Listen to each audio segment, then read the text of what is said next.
Hello, नमस्कार। स्वागत है आपका अपनी इस video series weekly market scenario में और मैं हूं आपका दोस्त अभिजीत श्रीवास्तव।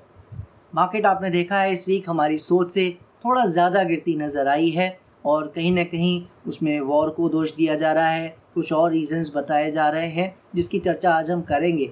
तो उसमें हमारा व्यू कहाँ पे सेट बैठता है, जो करेक्शन जो हम उम्मीद कर रहे थे उससे जो थोड़ी ज़्यादा हुई है वो आखिर में कितनी ज़्यादा है और उसका इम्पैक्ट हमारी मार्केट पे कैसे पड़ सकता है, कैसे यहाँ इन चीज़ों को हमें डील करना है, यहाँ से सभी चीज़ों की आज बात करेंगे।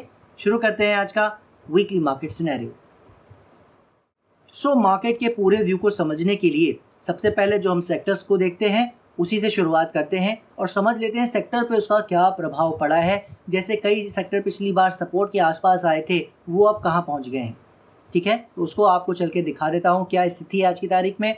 अगर फार्मा की बात करें सबसे पहले, तो फार्मा आप देख रहे हो थोड़ा सा करेक्शन उसमें इस वीक ज़्यादा आ गया है, जो अभी तक इसमें नहीं आ रहा था। हालांकि सपोर्ट के ऊपर है अभी भी, तो वैसी कोई प्रॉब्लम नहीं है, लेकिन ये कहीं ना कहीं थोड़ा बहुत करेक्शन बढ़ाता अब नज़र आ रहा है, जो पहले से यहाँ पे बढ़ता नज़र नहीं आ रहा था। राइट, तो देखते हैं अब ये कितना बढ़ता है। फिलहाल सपोर्ट जो 22,000 के आसपास है, फिलहाल उसके ऊपर काम कर रहा है, तो ज़्यादा दिक्कत नहीं है। मेटल की बात करें तो मेटल वही बात है जो हमने आपसे बात की थी, वो जब तक ऊपर नहीं जाता ये अपनी रेंज में रह सकता है। अब ये चूंकि मार्केट में फॉल आई है तो ऊपर रेंज की जगह अब नीचे वाले एरिया में जो डाउन साइड एरिया है रेंज का, अब यहाँ पहुँचता वो वापस से नज़र आ रहा है। अभी यहाँ मेटल में भी कोई खास फर्क इस बात से नहीं पड़ा है जो इस वीक की फॉल आई है। इसके बाद अगर एनर्जी को देखें, वहाँ एक सीरियस इशू आ गया है। क्या आ गया है? जो ये एरिया संभालता नज़र आ रहा था लास्ट वीक तक, आपने देखा उसकी पिटाई इस वीक सबसे ज़्यादा जो इंडेक्स गिरे हैं ना, उसमें इसका नाम भी आता है और उसका रीज़न आपको साफ नज़र आ रहा है। जो हमारे एरियाज़ थे उसको इस वीक काटा है और ज़बरदस्त कैरेक्टर के साथ काटा है। तो अब इसका क्या कहना है? इसका कहना कुछ नहीं है, ये कितना गिरेगा, कैसे करेगा, वो हम इसके हाल पे इसको छोड़ देते हैं। बस बात अब यही है कि एनर्जी सेक्टर ये पहला सेक्टर बन चुका है जिससे अब हमें पूरी तरह दूर हो जाना है एक बार को। इसमें किसी भी तरह की 2, 3, 4, 5 मंथ्स की कोई भी पोजीशन या उससे छोटी पोजीशन के लिए हमें अभी ध्यान नहीं देना चाहिए, जब तक ये अदरवाइज सजेस्ट करना शुरू ना कर दे, उसका कोई एविडेंस दिखाना शुरू ना कर दे। आईटी की बात करते हैं। आईटी में आप देख रहे हो कोई फ़र्क अभी तक नहीं पड़ा है, जबकि इसके पास तो जगह भी है गिरने की, स्पेस भी है। चूँकि चाल आई थी, करेक्शन आ सकता था, मगर आप देख रहे हो अभी भी वो करेक्शन नहीं आई है। हो सकता है अब इस वीक आ जाए, वो क्या करेगा वो हम देखेंगे। पॉइंट क्या है कि अभी तक आईटी फाइट कर रहा है, यानी एनर्जी छोड़ के अभी तक जितने इंडेक्स हैं ज़्यादातर में कोई खास फ़र्क आप देख रहे हो नहीं पड़ा है।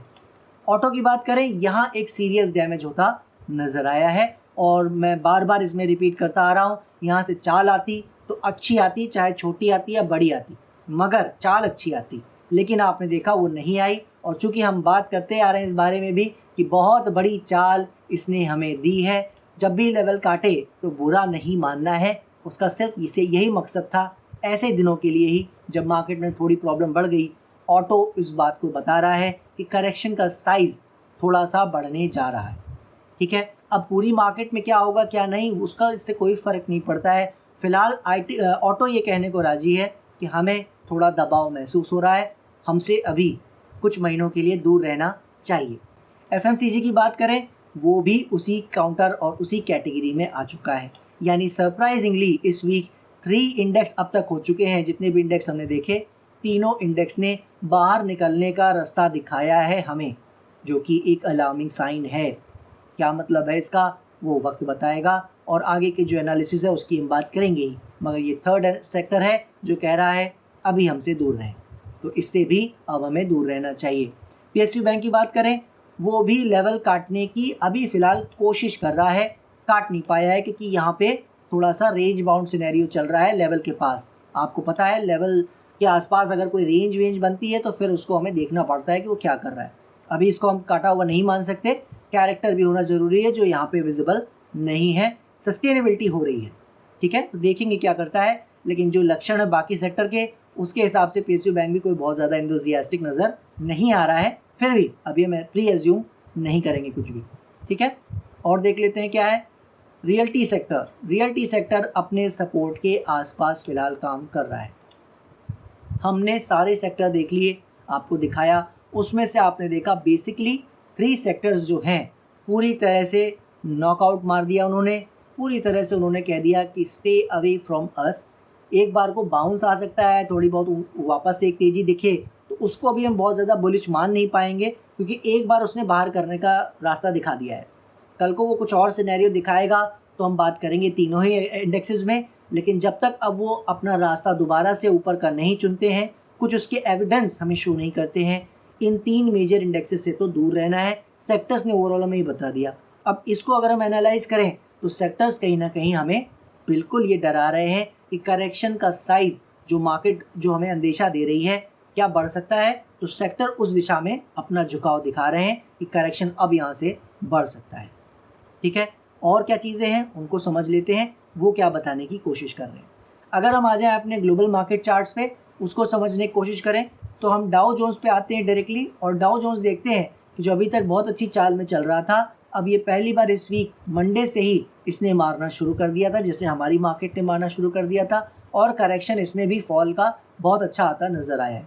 हालांकि मुझसे पूछोगे आप तो इतने से कुछ फ़र्क नहीं पड़ता है, बट जो अभी तक इंतज़ार कर रहा था कि हमारी मार्केट क्यों गिर रही है, उनको जवाब देने के लिए इस वीक डाउ जोन्स उसमें पार्टिसिपेशन में आ गया है, और वो कह रहा है कि हम भी अब इस दौड़ में शामिल हो गए हैं, जो कि अच्छा साइन नहीं हो सकता, राइट। ये भी कहीं ना कहीं आप कह सकते हो एक थोड़ा सा आप खतरे की घंटी बजा रहा है। तो डाउ जोन्स फिलहाल कह रहा है कि हम भी उसमें पार्टिसिपेट कर रहे हैं। नैस्डैक की बात करें, वो अपनी करेक्शन कर रहा है, इसमें ज़्यादा कुछ बोलने को नहीं है। ये नीचे पहले ही हम बात कर चुके हैं, आ सकता है, चाहे मार्केट सारी ऊपर जाए चाहे डाउ जोन्स ऊपर जाए, इसकी बात छोड़ देते हैं। इसका ये रेंज क्लियर है, जब तक इससे बाहर ये किसी साइड नहीं निकलता इसके बारे में कोई भी बात करने का फ़ायदा नहीं है। फिलहाल ये उसमें न्यूट्रल जोन में है। रसल की बात करें तो वो भी अभी हाई के आसपास है, लेकिन इस वीक उसमें भी फॉल आई है, तो अगर उस हिसाब से देखा जाए तो ये भी पार्टिसिपेट कर रहा है इस फॉल में, खासकर इस वीक। कैक की बात करें, कैक अपना वही रेंज बना के खड़ा हुआ है, इसमें कोई खास परेशानी नहीं आई है, जबकि ये ऑलरेडी प्रोबेबल आप कह सकते हो डेंजर जोन में है जब तक इस लेवल से नीचे है। तो अब देखते हैं क्या करता है, राइट। ये अभी फ़िलहाल कुछ खास नहीं बता रहा है। डैक्स देखें तो डैक्स में कुछ खास फ़र्क ही नहीं पड़ा। क्यों नहीं पड़ा ये वक्त बताएगा, और हमारी बाकी की एनालिसिस शायद आपको हेल्प करे। तो ये भी नहीं कर पा रहा है, कुछ बता रहा है। यूके 100 देखें तो उसको भी इस वीक थोड़ा बहुत फॉल दिखा, मगर वो ऑलरेडी उसी अपनी प्री एग्जिस्टेंट रेंज में है, यानी इसमें भी कोई ऐसा खास बदलाव नज़र फ़िलहाल नहीं आ रहा है। तो इसके अलावा अगर आगे बढ़े, निकाई को देख लें, वो इस वीक बिल्कुल फॉल दिखाता नज़र आया है, मगर आपको जैसा मैंने पहले बताया ये बहुत बड़े लेवल पे काम कर रहा है, तो इसमें इतना ज़्यादा हमें अभी कुछ सोचने की ज़रूरत नहीं है। कोई भी अच्छी चाल से भी हमने आपको बताया था हम खुश नहीं हैं, गिरने से भी हमें कोई दुखी नहीं होना चाहिए। As long as it works above these areas, जब तक ये इसके ऊपर है तब तक मेरे हिसाब से ज़्यादा कुछ सोचने की और समझने की, इसमें ज़्यादा कुछ मीनिंग निकालने की ज़रूरत नहीं है, राइट। अभी तक फ़िलहाल ये इन एरियाज़ में काम कर रहा है, इसमें कुछ बात करने का फ़ायदा नहीं है। ब्राज़ील को बात करें तो वो भी इस वीक खाली लो तो लगाया है, मगर ऐसा कोई खास फॉल इस वीक उसमें भी नहीं आया है, ये भी अभी उन्हीं एरिया के आसपास टिका हुआ है।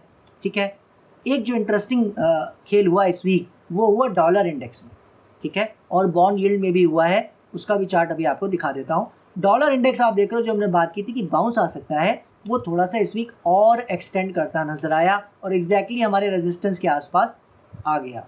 अब ये एक इंटरेस्टिंग फैक्ट है, जब हम लोग बाउंस के लिए कोई ऊपर रेजिस्टेंस देते हैं तो ये सोच के नहीं देते कि वहाँ तक आएगा, ठीक है। तो आप ये ना सोचिए कि मैं यहाँ डिफेंड करने आया हूँ कि देखो अभी तो हमारे लेवल तक आया है, नहीं, यहाँ तक आया क्यों है ये एक प्रश्न है मेरे लिए, क्योंकि हमारा मानना है कि अगर किसी चीज़ को नीचे जाना है तो उसको इतने एक्सट्रीम बाउंसेस लेने की कोई ऐसी ज़रूरत नहीं है। बट फिर भी चूँकि जो सिनेरियो है मार्केट का इतना नेगेटिव और वॉर की बातें आप सुन रहे हो, तो अभी एक बार को तो ये आ ही गया है, जो कि अच्छा साइन नहीं है, इतना तो क्लियर है, ठीक है। मगर वही बात है कि लेवल हमारा ब्रेक नहीं हुआ है और हमें इसको तो लेके चलना ही पड़ेगा कंसिडरेशन में। तो देखते हैं यहाँ से क्या करता है, मगर ये अच्छा साइन तो नहीं दिखा रहा है। तो कहीं ना कहीं जब हम इन सबको देख चुके हैं, एक बार बॉन्ड यील्ड को भी आपको दिखा देता हूँ, जिसको हम लोग देखते नहीं है यूजुअली, मगर आपको दिखा रहा हूँ कि मैं ये सपोर्ट एरिया नहीं ब्रेक किया था, ना वहाँ पहुँचा। जो फॉल आई थी जिसको लेकर काफ़ी सब लोग आश्वस्त हो गए थे कि अभी ठीक है, अभी वापस इस वीक से इसमें आपको और चाल दिखती नज़र आई है। हालांकि इसमें पहले से चाल आ रही है, मगर इस वीक और एक्सटेंशन बाकी चीज़ों के साथ जब मिला के देखते हैं तो लोग ज़्यादा चिंता कर रहे हैं। तो आखिर ये सब क्या हो रहा है? ग्लोबल मार्केट में अलग प्रॉब्लम आ रही है, हमारी मार्केट में अलग प्रॉब्लम आ रही है। इन सब चीज़ों का क्या मीनिंग निकालें और कैसे इन चीज़ों को समझें, इसको समझने के लिए सबसे पहले क्या करते हैं, हम बाकी के इंडेक्स देख लेते हैं और इसको तसल्ली से फिर समझते हैं। थोड़ा सा ध्यान से आज वीडियो को समझने की कोशिश कीजिएगा, ठीक है। तो सबसे पहले आ जाते हैं अपने इंडेक्सेस पर। जूनियर निफ्टी के चार्ट को देख लेते हैं। जूनियर निफ्टी क्या कह रहा है, ब्रेक करने की कोशिश ये भी कर रहा है, मगर अभी तक ये कोशिश कर रहा है, ये कटा नहीं है, ठीक है। तो अब यहाँ से क्या करेगा वो वक्त बताएगा, मगर सिंसियरली यहाँ आना भी अपने आप में एक कह सकते हो आप साइन है, वार्निंग, ये बिल्कुल वार्निंग साइन है। बट लेवल कटा नहीं है, तो अभी हम देखना चाहेंगे यहाँ से क्या चाह रहा है, ठीक है। बट वार्निंग साइन ज़रूर है, देखते हैं क्या करता है। स्मॉल कैप की बात करें तो उसमें भी करेक्शन बढ़ती नज़र आई है। हालांकि जो इसमें फॉल आ रही है, हम पूरी तरह से थोड़ा बहुत और एक्सपेक्टेड कर रहे हैं कि ये था, इतना गिर सकता है, कोई ख़ास बात नहीं है। ज़्यादा गिरेगा, इस लेवल की साइड आएगा अब, तो वो हमने पहले भी कहा है, ये कभी भी अच्छा साइन स्मॉल कैप के लिए नहीं रहेगा। लेवल सपोर्ट का ये ज़रूर है, मगर यहाँ आना भी एक गड़बड़ साइन मेरी नज़र में है, जो मैं आपको पहले से बताता हूँ। तो उस तरफ आने की कोशिश कर रहा है, कितना कामयाब होगा वो आने वाला वक्त बताएगा, ठीक है। बैंक निफ्टी को देख लेते हैं। बैंक निफ्टी का चार्ट आप देखते हो तो आपको नज़र आ रहा है कि वो भी अभी अपने सपोर्ट के ऊपर ही है और वो अपने पुराने लो के आसपास आ चुका है, जबकि इसको निफ्टी ऑलरेडी काट चुका है पुराने लोस को। अभी चार्ट दिखा दूंगा मैं, हम लोग लास्ट वीक भी बात किए थे।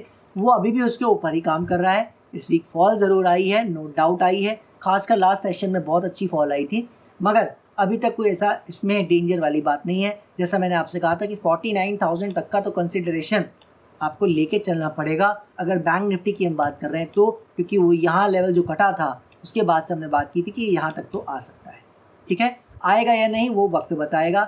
सेम एज़ वेल जैसे हमने निफ्टी में बात की थी, अगर निफ्टी की बात करें, जो हमने यहाँ 25,500 का लेवल दिया था जो कि कट गया था, तो हमने क्या बात की थी, हमने वो सपोर्ट हटा के ये बताया था कि 23,400 तक के लिए अब घर खुल गया है। लेकिन हम ये बात करते आ रहे हैं कि इसको यहाँ तक नहीं आना चाहिए, राइट। वो क्यों बात करते आ रहे हैं, क्योंकि हमारा मानना ये था कि अगर ये उस साइड आएगा तो फिर करेक्शन स्टॉक्स में बहुत ज़्यादा असर पड़ेगा और ख़ासकर इस करेक्शन का समय बहुत ज़्यादा बढ़ जाएगा।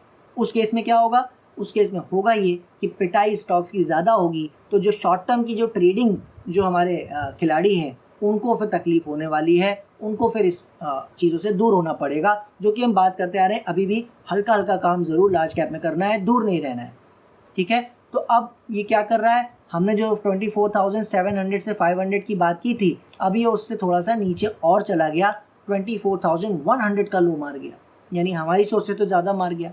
तो अब इस सब का क्या मीनिंग है और इन सब बातों को कैसे समझें।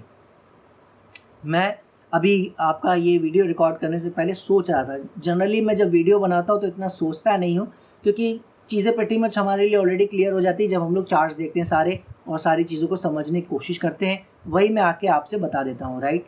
लेकिन आज की तारीख में जब मैंने देखा तो मेरे बात में मन में 2-3 कन्फ्यूजन्स थी और उसके लिए मैंने सोचा आपको इस तरह से बताने की कोशिश करूँ जिससे आपको थोड़ा सा समय लग सकता है लेकिन क्लैरिटी हो कि आप हो कहाँ पे, ठीक है। डिसीजन मेकिंग में आपको आसानी होगी, ये बातों को समझना ज़रूरी है। जिसकी शुरुआत मैं करता हूँ, ये जो पब्लिक वाला व्यू है वो क्या है, ठीक है। जो आजकल इस समय जो नॉइस चल रही है या जो बातें चल रही हैं, जो जेन्युइन एनालिस्ट्स हैं मार्केट में, चाहे वो फंडामेंटल हो या टेक्निकल हो, उनका क्या सोचना है उनको हम समझ लेते हैं।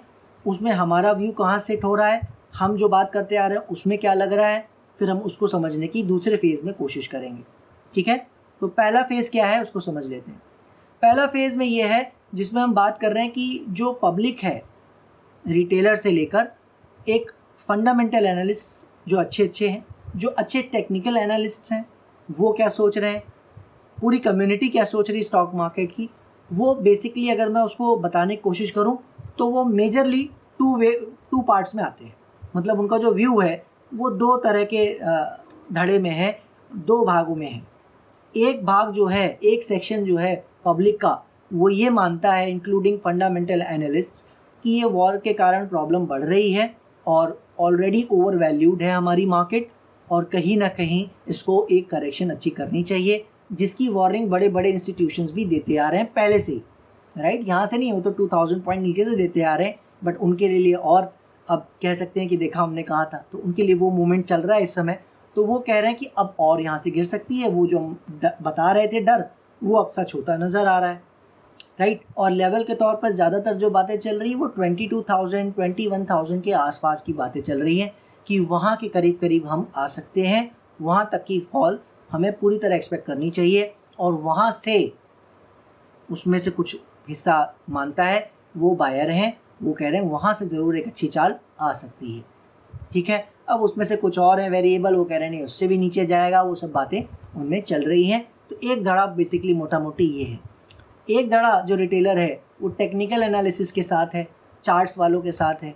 वो जो अच्छे अच्छे एनालिस्ट हैं वो क्या मान के चल रहे हैं, उसमें जो बात निकल के आ रही मोटा मोटी जो अट्रैक्शन है, वो बेसिकली अट्रैक्शन जो है वो ये आपको नज़र आ रहा हो, अगर एक ये हेड एंड शोल्डर है उनका अट्रैक्शन, बेसिकली ये एक हेड एंड शोल्डर पैटर्न है जिसमें ये शोल्डर हो गया, ये हेड हो गया और ये एक एडिशनल शोल्डर हो गया, जो एक पैटर्न होता है रिवर्सल का और जिसका टारगेट नीचे की ओर होता है। और उनका टारगेट जो आ रहा है करीब करीब इसकी डेप्थ का वो 23,000 के आसपास आ रहा है, 23,100 23,000। वो मानते हैं कि 23,000 तक का अब हम शॉर्ट हैं और वो हमें मार्केट दिखा रही है कि वो जा सकती है। ठीक है, तो टेक्निकल एनालिसिस को फॉलो करने वाले भाइयों को मैं और बता दूं दोस्तों को कि एक ये बियरिश फ्लैग भी है इसमें, तो जो और बियरिश होना चाहते हैं उनको मैं दिखा दूं कि यहाँ पे बियरिश फ्लैग भी है। हालांकि उससे कोई बहुत फ़र्क नहीं पड़ता है क्योंकि हेड एंड शोल्डर और बियरिश फ्लैग ये दोनों पैटर्न का जो टारगेट है वो मोर और लेस सेम होता है। ठीक है, तो आप ये कह सकते हो कि यहाँ पे डबल पैटर्न्स हैं जिनका टारगेट बियरिश साइड है और कोइंसिडेंटली वो हमारे एरियाज़ के आसपास है। 23,400 300 हमारा लेवल है, 23,100 23,000 उनके लेवल निकल के आ रहे हैं। तो ये कह रहे हैं कि भाई यहाँ तक तो गिर ही रहा है, हम यहाँ तक तो सेलर, उसके बाद क्या करेगा वो तब की तब देखेंगे। कुछ उसमें से फिर वही बात है, वो 22,000 20,000 वाले भी आ जाते हैं, वो बार बार आ जाते हैं, वो आपको पता है हर बार आ जाते हैं, उनकी बात मैं नहीं कर रहा हूँ। ठीक है, तो ये जो जनरल पब्लिक है वो एनालिस्ट जो हैं वो ये मान के चल रहे हैं कि इतनी फॉल आ सकती है और इसमें कोई बुराई भी नज़र नहीं आ रही है, चूँकि पैटर्न चार्ट पे निकल आया है, बन गया है, तो ऑब्वियसली हो सकता है। ठीक है, तो ये दो धड़ा है और दोनों ही पूरी तरह से बेरिश हैं और इसमें कहीं कोई डाउट नज़र नहीं आ रहा है कि ये बिल्कुल मार्केट गिर सकती है। जिस तरह का फॉल आया है, वॉल्यूम्स भी आ रहे हैं यहाँ पे नज़र आपको, तो कहीं ना कहीं ये बिल्कुल माना जा सकता है कि फॉल आ सकती है। ठीक है, अब इसमें हमारा व्यू कहाँ स्टैंड करता है, जो फेज़ 2 वाली बात है कि फेज़ 1 में ये जो दो धड़े हैं दोनों ही बियरिश हैं, यहाँ पे अब कोई बुलिश तो बचा नहीं है। हमारा व्यू है वो किस तरफ आ रहा है उसको समझ लीजिए अच्छे से। जैसा मैंने आपको बताया था कि ये जो एक साल की शुरुआत हुई करेक्शन की, जैसा आपको याद होगा, मैं वहाँ से शुरू कर लेता हूँ। हम बिल्कुल यहाँ टॉप के आसपास थे और मैंने आपको उस वक्त बताने की कोशिश की थी कि 1000 और 1500 पॉइंट की करेक्शन तो हम एक्सपेक्ट कर रहे हैं, कहीं से भी आ सकती है। वो थोड़ा 27,000 साइड जाके आ सकती थी या उससे थोड़ा ऊपर जाके भी आ सकती थी, वो वहाँ से कहीं से भी आ सकती थी। जब हमने आपसे बताया था, हमने देखा उसी वीक से ही गिरना शुरू हो गया, कोइंसिडेंटली, लकीली, जो भी आप कह सकते हो, वहाँ से ही फॉल शुरू हो गया। और हमने बात की फिर कि हमारा 25,400 का जो एरिया हमने दिया था आपको, 400-500 के आसपास, ये ब्रेक कर गया तो करेक्शन बढ़ सकती है और फिर 23,400 आ सकता है। ये हम बात करते आ रहे थे, लेकिन मैंने आपसे बीच में बताया कि ये कहीं ना कहीं रुक सकता है 500 से 700, 24,000 का जो एरिया है। ठीक है, ये 24,500 से 700 का एरिया, यहाँ कहीं ये रुक सकता है और यहाँ से लौट के जा सकता है, क्योंकि अगर यहाँ ये नहीं रुका तो फिर क्या करेगा, स्टॉक्स में ज़बरदस्त फॉल आएगी। इंडेक्सेस तो जो गिरेंगे या कम गिरेंगे या ज़्यादा गिरेंगे वो बात की बात है, करेक्शन का टाइम बढ़ जाएगा। फिर जो नवंबर दिसंबर में हम नए हाइस की उम्मीदें कर रहे थे वो लगने के चांसेस नील हो जाएंगे, ज़ीरो के आसपास हो जाएंगे, आप कह सकते हो। वो फिर संभावनाएं धुंधली हो जाएंगी अगर इस साइड आ गया, क्योंकि फिर समय करेक्शन का बढ़ सकता है और सबसे बड़ी बात, स्टॉक्स की पिटाई अच्छे से हो सकती है। तो उस केस में हमने बात ये की थी कि हम वो नहीं मान के चल रहे हैं, क्योंकि अगर इसको अच्छा करना है तो वो उसको उस तरफ आना ही नहीं चाहिए। ठीक है, क्या होता क्या नहीं होता, अभी भी क्या होगा क्या नहीं होगा, वो देखिए वक्त बताएगा। हमारा जो व्यू है उसको समझने का सिंपल तरीका बस यही है कि लेवल जो हमने बात की थी 24,700 से 500, क्या उससे ज़्यादा गिर गया है? गिर गया है। 100 तक का लो हमने देख लिया, राइट। तो जो हम मान के चल रहे थे कि इसका जो करेक्शन यहीं कहीं एंड हो सकता है, उसमें हमने देखा है कि अब ग्लोबल पार्टिसिपेशन भी हो रहा है, सेक्टर्स हमारे लेवल ब्रेक करने शुरू कर दिए हैं, 3 सेक्टर्स ने ऑलरेडी ब्रेक कर दिया है। ये कहीं ना कहीं पूरी तरह इशारा कर रहा है कि इसके इरादे नेक नहीं हैं, ठीक है, ये बिल्कुल क्लियर बता रहा है। लेकिन एक लेकिन है, छोटा सा, बहुत छोटा सा है लेकिन है। क्या है वो? एज ए ट्रेडर इंडेक्स में तो हमें वैसे भी नहीं होना चाहिए बाय, करेक्ट। अब एज ए स्टॉक स्पेसिफिक जो खिलाड़ी वाली बात है कि जो स्टॉक स्पेसिफिक काम कर रहा है, उसमें जो हम बात करते आ रहे हैं बाइंग की कि हल्की हल्की बाइंग लार्ज कैप में बिल्कुल होनी चाहिए, उसमें अभी पूरी तरह साथ नहीं छोड़ना है, पार्टिसिपेशन बिल्कुल ज़ीरो नहीं करना है। उसका एक मेन क्वेश्चन, उसका क्या, उसमें एक चीज़ समझने की बात यह है कि यहाँ से फ्रेश पोजीशन तो कोई सोच भी नहीं रहा होगा खुद भी, क्योंकि वॉर की कंडीशन देखकर और मार्केट का फॉल देखकर वैसे ही किसी की हिम्मत नहीं हो रही है, तो मैं भी उसको सजेस्ट करने वाला नहीं हूँ, ठीक है। लेकिन जो मैं आपको समझाने की कोशिश कर रहा हूँ कि ये ऐसे मुकाम पे है कि यहाँ से अगर पलट गया ये, क्योंकि ये लास्ट वीक अक्टूबर का बचा है, अगर आपको याद हो मैंने आपको टाइमलाइन दी थी कि अक्टूबर एंड होते होते ये पलट सकता है, इसको अपने लो के आसपास नहीं होना चाहिए। तो अब वो लो जो हम 24,500 400 समझ रहे थे, वो 24,100 ज़रूर लग गया है। लेकिन अगर इसको लौटना है तो यही है फिर, क्योंकि अगर हम टारगेट्स को देखें, पैटर्न को देखें, जिसको सब बेट कर रहे हैं, उसको भी अगर फेल करना है तो बस यही मौका है। हर तरह से आप कह सकते हो कि ऐसे बिल्कुल बॉर्डर लाइन पे काम करके बंद कर गया है, जहाँ पे अगर मैं यहाँ पे अर्ली डिसीजन ले लेता हूँ कि हमें यहाँ से बिल्कुल अपनी ट्रेडिंग पोजीशन ज़ीरो कर देनी चाहिए, तो आप बॉटम पे एग्जिट करने वाले व्यक्ति बन सकते हो। मैं सिर्फ आपको नज़रिया बताने की कोशिश कर रहा हूँ, ठीक है। यहाँ पे हम कोई सजेशन तो देते नहीं, कोई रिकमेंडेशन नहीं देते, मैं सेबी रजिस्टर्ड एनालिस्ट नहीं हूँ, आपको पता है, राइट। तो मैं आपको समझाने की ये कोशिश कर रहा हूँ कि हर चीज़ बियरिश शो कर रही है, चार्ट्स बियरिश शो कर रहा है। कम से कम वो 22,000 और 21,000 वाले धड़े में हम नहीं हैं, लेकिन एटलीस्ट 23,400 200 ऐसे लो तो हम भी मान के चल रहे लग सकता है। इसीलिए हमारा ये एक लौता सपोर्ट लगा हुआ है भाई। पैटर्न वाले तो आज ये बता रहे ना यहाँ आ सकता है, हमने तो ये लेवल, आप हमारे यहाँ से किसी भी वीडियो में देखोगे हर जगह ये लेवल आपको दिखेगा। क्यों लगा हुआ था ये लेवल? क्योंकि इसकी अपनी इम्पोर्टेंस थी, ये बहुत इंपॉर्टेंट हमारे लिए शुरू से है। तो मैं बस ये समझाना चाह रहा हूँ, इशारा सब कुछ नेगेटिव है। वो कह रहा है कि अब नवंबर दिसंबर की करेक्शन अब बढ़ सकती है, स्टॉक्स में करेक्शन अब ज़्यादा हो सकती है, और इस वीक जो आपने देखा वो एक ट्रेलर मात्र था। अब आपको स्टॉक्स में अच्छी करेक्शन और आती नज़र आएगी, चाहे वो लार्ज कैप हो, चाहे वो मिड कैप हो, चाहे वो स्मॉल कैप, हर जगह इशारा यही मिल रहा है। लेकिन कुछ मेरी सिस्टम्स, कुछ ज़्यादा नहीं मगर कुछ मेरे सिस्टम अभी भी इस बात को अपोज कर रहे हैं, बहुत ही स्ट्रांगली अपोज कर रहे हैं एक्चुअली, वरना मैं ये बात करता ही नहीं, दूर ही रहने की बात सीधे कर देता, ठीक है। वो ये कह रहे हैं कि यार इतना समय हमने देखा, क्योंकि हम यहाँ कोई इंडेक्स के बायर तो है नहीं जो होप में बैठे, है ना। अगर हम स्टॉक्स में बायर हैं और उसका स्टॉप लॉस अगर नहीं हुआ है, मैं अगर एक कोई स्टॉक में बायर हूँ 100 रुपीज़ का, और उसमें अगर मेरा स्टॉप लॉस 95 का है, जो समहाउ अभी तक की मार्केट की फॉल में नहीं हुआ है, तो मैं मार्केट गिर जाएगी इस डर से वो स्टॉक नहीं बेचना चाहूँगा। मेरा अभी तक का व्यू ये है, बहुत ही शॉर्ट, बहुत ही क्लियर, ठीक है। मैं उस स्टॉप लॉस को हिट होने का वेट करूँगा। क्यों?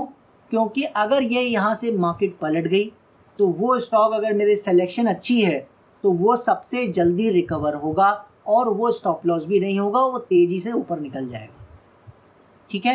तो इसका मतलब क्या है? इसका मतलब ये है कि फ्रेश काम हमें बिल्कुल नहीं करना है, क्लियर है।